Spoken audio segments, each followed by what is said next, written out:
ये जिम्मेदारी मैं समझता हूँ सबसे बड़ी वकीलों की है कि किसानों के अधिकारों की रक्षा भी हम करेंगे अदालतों के थ्रू और सड़क पे आके भी अगर जरूरत पड़ी।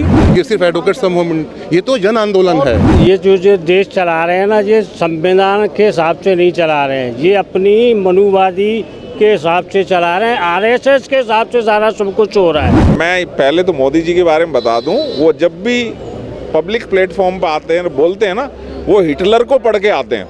उनकी वही बातें होती हैं जो हिटलर कहा करता था। देखिए, जब वकील खड़े हो जाएंगे तो सबके कानों पे जूं नहीं हाथी रेंगेंगे, आप चिंता मत कीजिए। बहुत अच्छी बात है, आंदोलन जीवी है तो आंदोलन से ही जिंदा रहना, आंदोलन से निकल कर बाहर आना, देश के फिर काम आना अच्छी बात है। आज़ाद भारत में जिस तरीके से वकीलों पर भी हमला हो रहा है, ये मोदी सरकार के लिए एक बहुत गंभीर सवाल उठता खड़ा होता है। जिस तरीके से महमूद पराचा पर हमला हुआ, प्रशांत भूषण पर कार्रवाई की, ये बहुत सारे सवाल खड़े करता है। आज वकीलों ने मार्च का कॉल दिया है। मेरे साथ महमूद पराचा हैं बातचीत के लिए। मार्च के कॉल से क्या लग रहा है, सरकार पर जू रेंगेगी? देखिए, जब वकील खड़े हो जाएंगे तो सबके कानों पे जूं नहीं हाथी रेंगेंगे, आप चिंता मत कीजिए। अब जब सब तरफ अन्याय फैलाया जा रहा है, किसानों के ऊपर जुल्म ढाए जा रहे हैं, देश की मजलूम जनता पे, गरीबों पे, सब पे अत्याचार किए जा रहे हैं, इसकी ही वजह यह है कि इन सब पे अत्याचार जब भी हो सकते हैं जबकि बार को कमज़ोर किया जा सके, जबकि वकीलों को कमज़ोर किया जा सके। क्योंकि अगर वकील मजबूत होंगे तो जन आंदोलनों की ज़रूरत ही नहीं पड़ेगी। कोर्ट के प्रभाव से ही, कोर्ट के ऑर्डर से ही सारी समस्याएं समाधान हो जाएगा।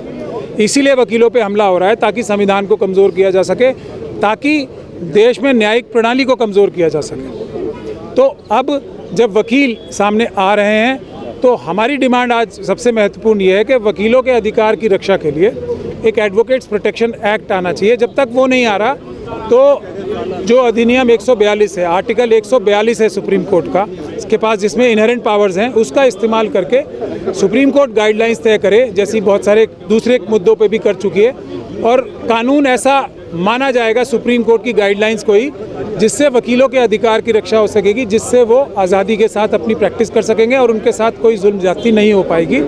तो मैं ये समझता हूँ उससे न्यायिक व्यवस्था भी सुधरेगी और बाबा साहब डॉक्टर भीमराव अम्बेडकर का संविधान भी बचेगा, जो कि आज खतरे में है। आज खतरे में संविधान कैसे है? सरकार तो राजहित में, देश हित में काम करने की बात करती है। देखिए, बात करना अलग बात होती है और काम करना अलग बात होती है। इसमें ज़मीन आसमान का फ़र्क होता है।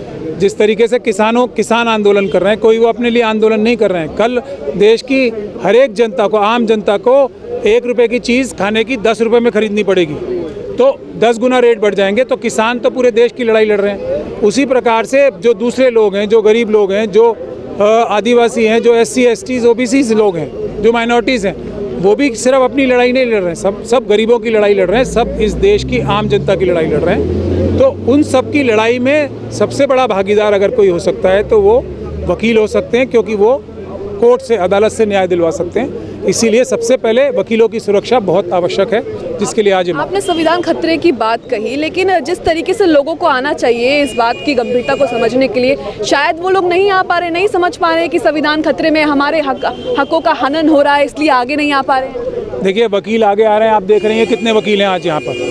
तो ये जिम्मेदारी मैं समझता हूँ सबसे बड़ी वकीलों की है कि किसानों के अधिकारों की रक्षा भी हम करेंगे अदालतों के थ्रू और सड़क पे आके भी अगर ज़रूरत पड़ी। लेकिन पहले हमें वकीलों की सुरक्षा के लिए ये कानून लाना है, जो कि हम सुप्रीम कोर्ट तो ये आज भी ला सकती है कानून, धारा 142 में। तो इसीलिए हम सुप्रीम कोर्ट पे मार्च कर रहे हैं। इसके बाद किसानों के लिए भी, तमाम जो गरीब और पिछड़े वर्ग हैं, उनके लिए वकील ना सिर्फ कोर्टों में आज भी लड़ रहे हैं और मजबूती से लड़ेंगे, बल्कि सड़कों पे आके भी लड़ाई छेड़ी जाएगी। कर रहे हैं, क्या लग रहा है सरकार को कोई फर्क पड़ेगा? क्योंकि किसान आंदोलन भी तो इतने टाइम से हो रहा है। डेमोक्रेसी में क्या होता है, हम ही और आप डिसाइड करने वाले होते हैं।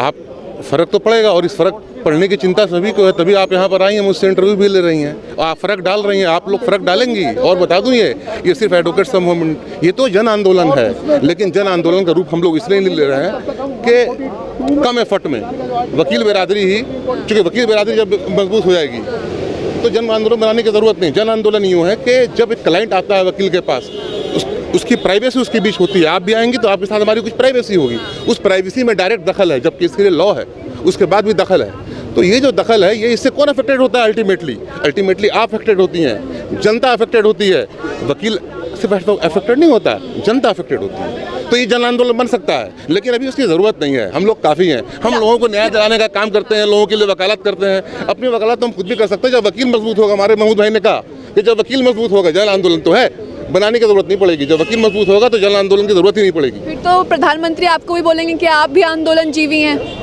प्रधानमंत्री तो हम आंदोलन जीवी हैं। आंदोलन जीवी होना एक डेमोक्रेसी की खूबसूरती है, बहुत अच्छी बात है। आंदोलन जीवी हैं तो आंदोलन से ही जिंदा रहना, आंदोलन से निकल कर बाहर आना, देश के फिर काम आना अच्छी बात है। हमारे स्वतंत्रता सेनानी सारे आंदोलन, और ऐसे बताऊं आपको कि आंदोलन नहीं होता तो आज़ादी नहीं मिलती। सर जी हाँ, बिल्कुल पूरे दुनिया में, पूरी दुनिया की हिस्ट्री रही है फिर लोग आंदोलन जीवी रहे। आंदोलन जीवी बनकर तो देखो, आंदोलन जीवी लोग बनते कहाँ हैं। सुप्रीम कोर्ट या न्यायालय की बात करें, न्याय पे बात करें तो लोगों का भरोसा बहुत कमज़ोर हो रहा है। इसकी क्या वजह हो सकती है और क्या हल है इसका? इसमें जो सुप्रीम कोर्ट के जो भरोसा हो रहा है, एक्चुअली क्या है, सुप्रीम कोर्ट के जो जजेज हैं उनको अपने आप ही रिस्ट्रेन करना चाहिए। जो जैसे अब ये गोगोई साहब ने जो अपॉइंटमेंट ली है, तो इनको या तो गवर्नर बना चाहिए या एमपी बना चाहिए।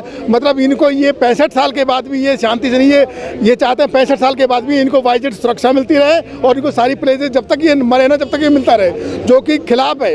अगर इनको ये प्रिविलेज ना मिले तो ये जो है जुडिशरी अनबायस्ड वे में बात करेगी, क्योंकि इनको आगे सरकार से कुछ उम्मीद रहती है, इसलिए सरकार के हक में फैसला सुनाते हैं ये।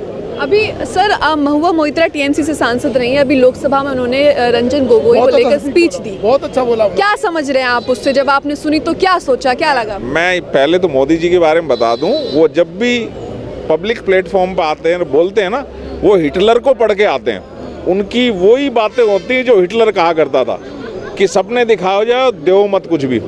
और मैडम ने बहुत अच्छी खिंचाई की है हमारे रंजन गोगोई जी की, कि उन्होंने इस लालच में राम मंदिर वाला फैसला दिया, इसी लालच में बाकी फैसले दिए हैं। 3 तलाक वाला भी, राफेल वाला भी, राफेल वाला फैसला इसी लालच में दिया था, जिसके वो खुद हेड थे। राम जन्मभूमि का अगर आप देखेंगे तो उसमें 142 जो कि सुप्रीम कोर्ट के जजों के पास स्पेशल पावर, उसके तहत फैसला दिया। अदरवाइज उनका कोई बेस बन नहीं रहा था राम मंदिर का। अब कोई राम मंदिर वहाँ बनना चाहिए। दूसरा, राफेल के मिनिस्ट्री ऑफ डिफेंस से डॉक्यूमेंट गायब हो जाते हैं, सुप्रीम कोर्ट चुप रहती है, जो कि बहुत सेंसिटिव मामला है। अभी उसी अर्नब गोस्वामी का जिसके चैट्स पे ये खुफिया एजेंसियों ने जो किया है, उसके पास सारी जानकारियां थी। उस चैट में ये भी कहा अर्नब गोस्वामी ने, जजों को मैंने खरीद रखा है। हाँ, वो भी कहा। उसके बाद भी जजेस हमारे चुप हैं, जबकि वो सुमोटो एक्शन लेकर उसको जेल में डाल सकते हैं। हाँ, क्योंकि वो जो है वो मोदी का आदमी है, अमित शाह के आदमी है, बीजेपी के जनसंघी है, इसलिए कोई कार्रवाई नहीं हो रही है। उनकी जगह अगर कोई और होता मान लो तो अभी तक वो जेल में होता। सर, इन्होंने अभी कहा अर्नब गोस्वामी वाला मामला, अर्नब गोस्वामी की चैट लीक हुई, उसमें साफ साफ लिखा गया, साफ साफ पढ़ा गया कि जजों को मैंने खरीद रखा है। उसके बाद भी कोई न्यायालय सामने नहीं आता, हाई कोर्ट का जज नहीं आता, सुप्रीम कोर्ट का जज नहीं आता, कि आप कैसे कह सकते हैं? मैडम, इसमें देखो कि अब जो देश चला रहे हैं ना, ये संविधान के हिसाब से नहीं चला रहे हैं, ये अपनी मनुवादी के हिसाब से चला रहे हैं। आरएसएस के हिसाब से सारा सब कुछ हो रहा है। अगर ये संविधान के उसके हिसाब से चलाएं तो कहीं न कहीं किसी की कोई तो सुनवाई होगी।